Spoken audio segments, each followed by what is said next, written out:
beautiful people. It's a beautiful Monday. It is the third week of term 3 and I've got great news. I have a student teacher that has been assigned to me and also the English teacher. So she has been spending a couple of days with me because she came last week, Monday. So I spent the whole week with her trying to mentor her as best as I know how, because I feel like somewhere during my teaching practicals a majority of my mentor teachers failed me, and I don't want to be one of those mentor teachers that fail their student teachers. So I took her under my wing and I mentioned to her several times that I want you to learn as much as possible from me and make sure that when you leave you have a full 360-degree view of what teaching is about, because in university they don't teach you everything. A majority of the things you learn them on the job.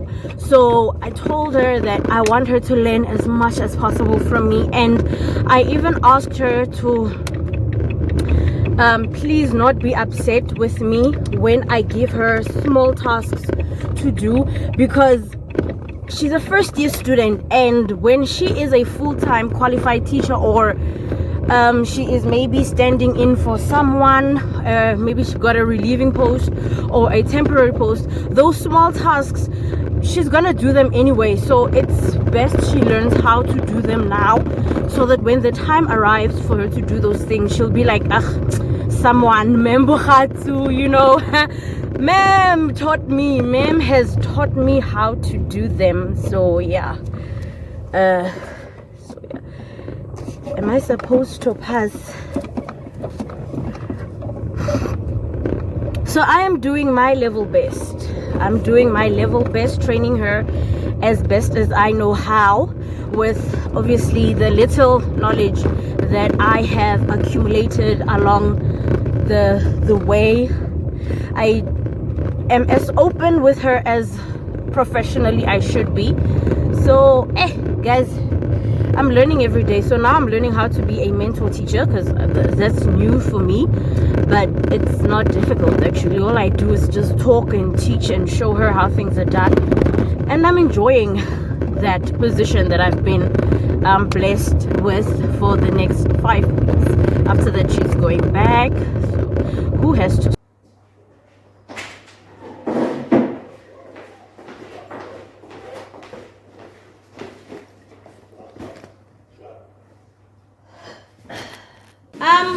settle down, please. Settle down. Thank you. Yes, ma'am. Listen. Yes, ma'am. We cannot be quiet. I'm talking now. Thank you. We cannot have PE now because Mr. Albert is watering the grass. So we will have to shift the PE around, and then you are coming back after break. So we'll have to have it after break during PSW. Yeah. So your PE will be period 10 after break. For now, please take out your life skills, PSW. Ma'am Mariette has to wait. Ma'am Mariette has to be the one that does that for you. Ma'am, we can play soccer here. The grass is being watered now.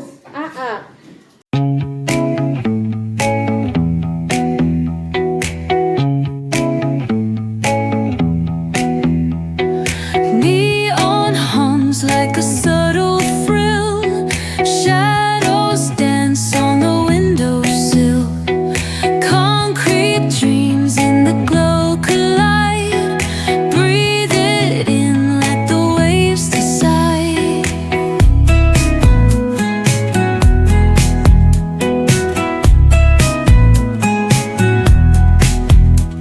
Streetlights flicker, a Morse code plea. Whispers rise from the cracks in the street. Loose-lipped poets on cobbled ground. Every word. 1, 2, 3, 4, 5, 6, 7, 8, 9, 10, 11, 12, 13,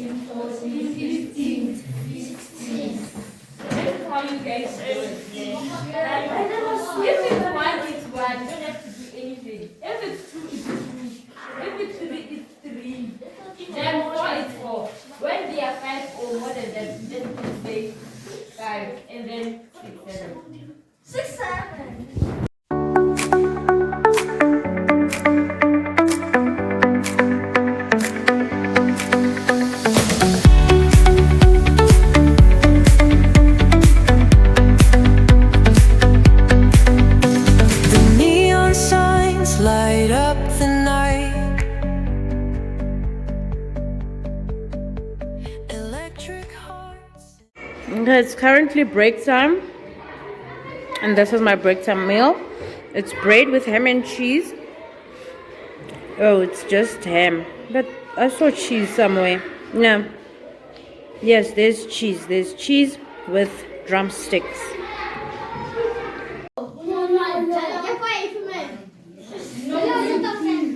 This piece and these two pieces are the same. Yes. Yes, ma'am. That one on left one is big. Yes. This one is small. This ones are small. Ma'am, is it bigger than this one? Is it bigger than? Okay, ma'am, I would like us to do a feedback session.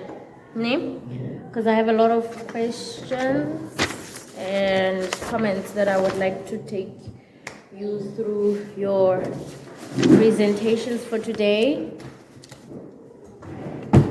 Have you taught before? Semester 1.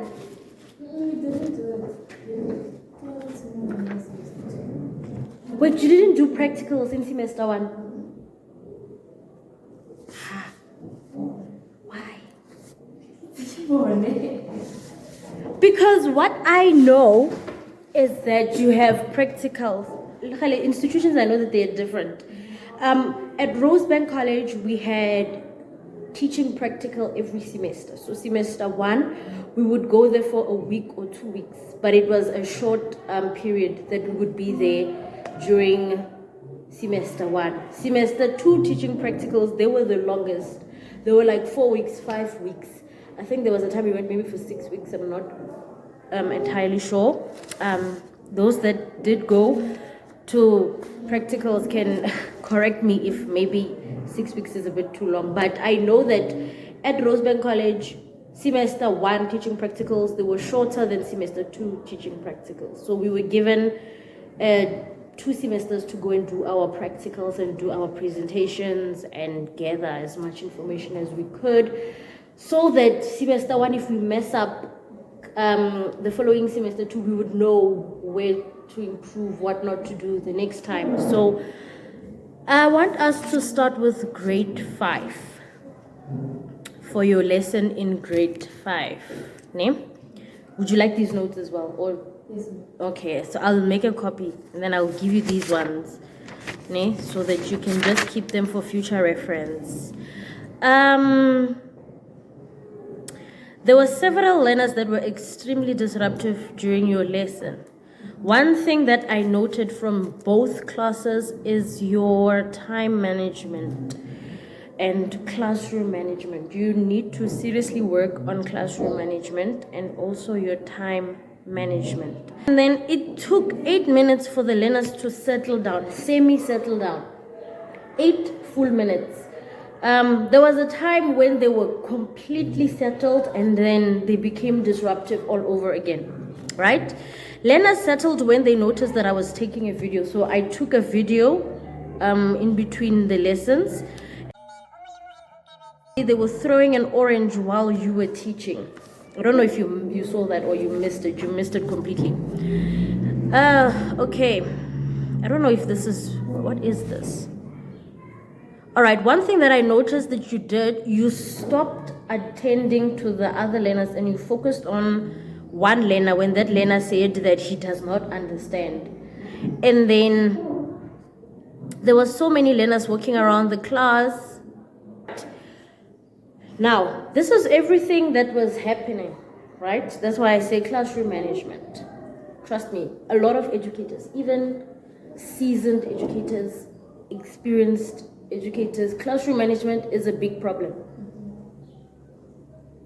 Not just in South Africa, worldwide. Classroom management is a problem. Reason being, we are battling with the attention span of kids. These kids, when they get home, they are exposed to TikTok, YouTube, Instagram, Facebook videos, I don't know, Twitter, Snapchat, I don't know, all the social media platforms where they are able to watch videos and TV. We are battling with that. It's a problem. Reason being, the parents are giving their kids so much screen time. When they get to school, their attention span is like always on a decline. because they focus for this small amount of time and then you lose them for the rest of the period. And then one thing that I noticed that you did, you were standing in front. What about the learners here in the middle row? What about the learners at the back? When you are teaching, you don't stand in one place. You move around the classroom. You move in between the chairs and the tables if possible. You make sure that your presence is felt throughout the whole classroom. Because I was complaining that you are giving too much attention to there in front and you are blaming him for being disruptive when it was not him that was being disruptive, it was. So you blamed him and you did not apologize for blaming him incorrectly. Yes, there was a point where he was misbehaving and you called him out. But there was a point where you called him out and he was not the one misbehaving. It was actually... And then he was also complaining that there's a group of girls here that were also being disruptive, but you let it slide and you decided to focus mainly on him. And then I noticed that your learners were lost somewhere in between your lesson. They were lost. One other thing that I want to tell you, don't stop the lesson when a learner does not understand. Wrap up your lesson. When you are done wrapping up your lesson, then you can go back to that one learner that does not understand. So what you did was, does not understand.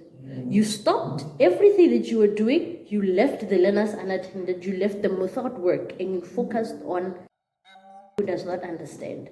So when you did that, all the learners were like, it's free time now. They were talking about break, they were talking about what they were going to eat, they were talking about so many things. So, and then you came back to the lesson and their mind was distracted. Because now they're thinking, it's almost time for break, right? It's almost time for break. I want to eat. So you lost them completely. When you are teaching, you teach, you finish.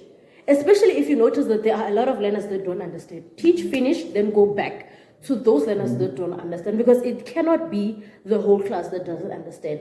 Take those ones that don't understand, maybe pull them to the side, or allocate the learners that understand to those that do not understand to make it easier for you. And then what you do is you just facilitate learning. You oversee whether they are explaining to the other learner that does not understand, and if that learner that doesn't understand is somehow getting on the same page, because we need all of our learners to be on the same page when we are teaching. There are those learners you will explain several times and they still won't get it. You saw it. All right, so that's for grade 5. And then let me speak about the closure. You did not close off your lesson.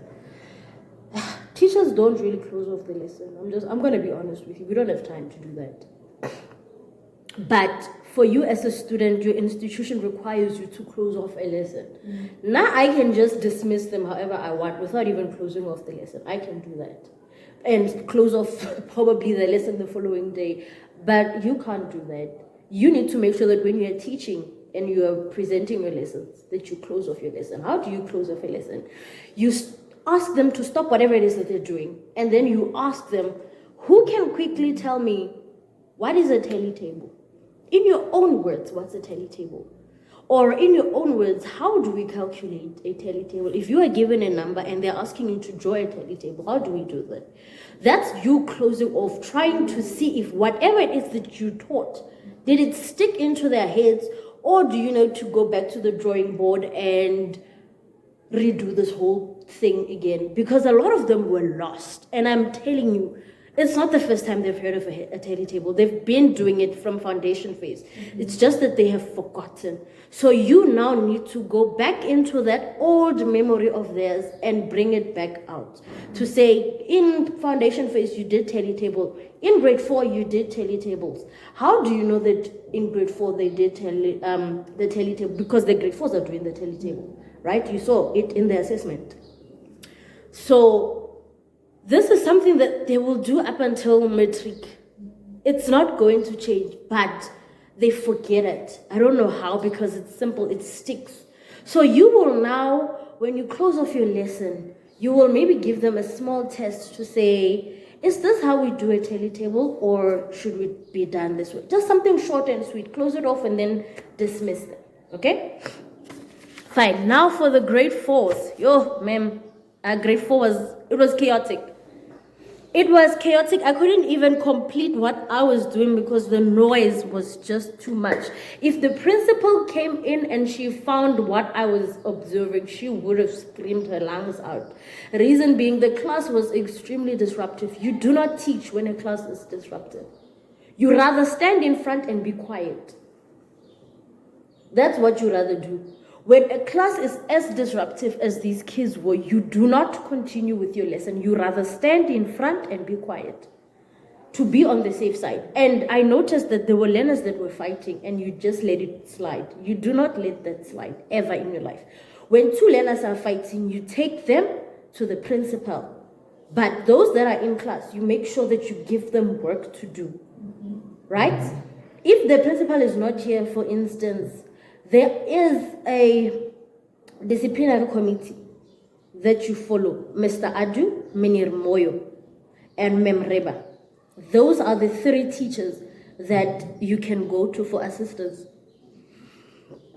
So, what I normally like to do, I call the closest educator to me, which is Menir Adu. And I call him to come and intervene. Always. Before I even knew that he was on the disciplinary committee, he was the one that I would always call in for assistance. Right. And then, so many learners were disruptive. I wrote so many of their names. Time management. Once again, you are standing in one place when you are teaching. Ma'am, when you teach, when you are presenting, present, then walk around. Make sure the reason why you walk around is you're trying to get the attention of these learners. You cannot see all of them from the front. You have to come to the back, stand at the back and look at them from behind while you are teaching. You will see a different perspective when you're at the back versus when you are in front. He was not sitting where he was supposed to be seated, and you did not call him out on that one because he moved twice. Instead of sitting there at the back, he moved here. And then from here, he went to the girls and he started talking to the girls. And then there were learners that were singing these TikTok songs, or is it YouTube songs? I don't know. And I was crying and you didn't pay attention to him. When a learner is crying, it's disruptive to those around the learner. So what you do is you try your best to calm the learner down. If a learner is crying, you do not allow them to cry in class. It's disruptive. What you do is you tell the learner to go outside and drink water and take a walk around the school premises to calm him or herself down so that all of those emotions can stay outside. When the learner comes back to class, all those tears must be dried up so that we can continue with the lesson. But before you send the learner out, you must speak to the learner and find out why is the learner crying. Because I noticed that he had an argument of some sort, I don't know. And then he was crawling on the floor. I don't know if you saw it. Did you see it? He was crawling. He came from his desk and he was crawling. He was crawling on the floor. I don't know for what reason. They were playing. You were attending to a learner here and they were playing on the other side of you. Learners were walking in and out of the class. Learners were chewing gum. We don't chew in class. We don't drink. The only thing that the learners are allowed to drink is water. Anything outside of water, they don't drink in class. I don't allow them to drink or to chew. It's disruptive. Yes.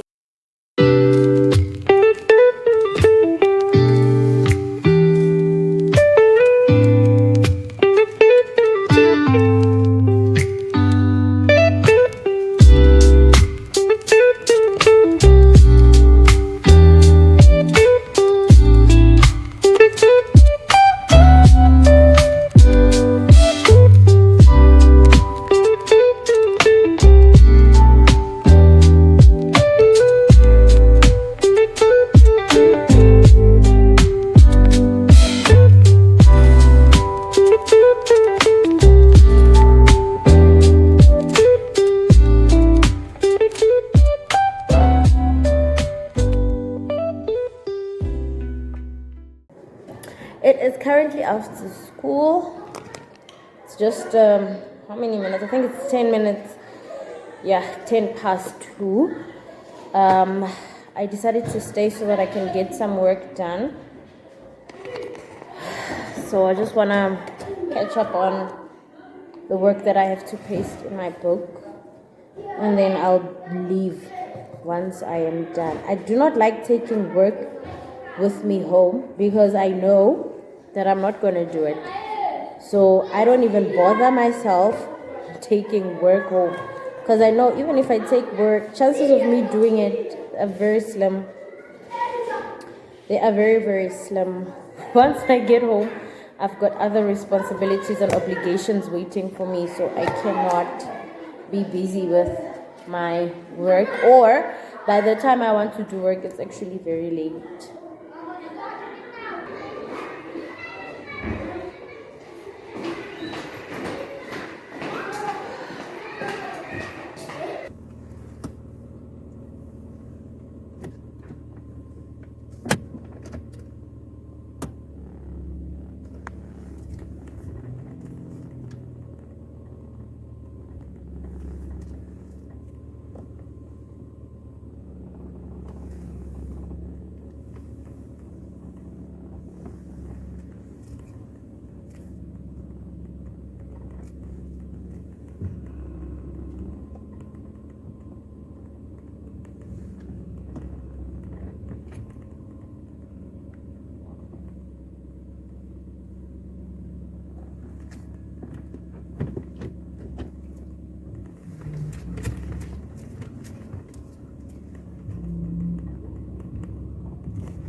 Alright, you guys, it is currently after school. It's been after school. It's past 3. I am headed home. I tried to push as much work as possible. I noticed that in the previous video I did not do an outro video. So, ladies and gentlemen, thank you so very much for tuning into All Things Teaching with Pina. As always, it's a pleasure having you guys around, having you guys tuning into my channel. Without you, my channel won't grow, and that's just the reality. My channel cannot grow without you. So thank you for coming back. Thank you for tuning in. Thank you for subscribing, for commenting, and making sure that my channel grows. I do see the comments. I respond to those comments. I do see the growth of my channel, and it is all thanks to you. So with that said, ladies and gentlemen, I'll see you guys in another video. Cheers!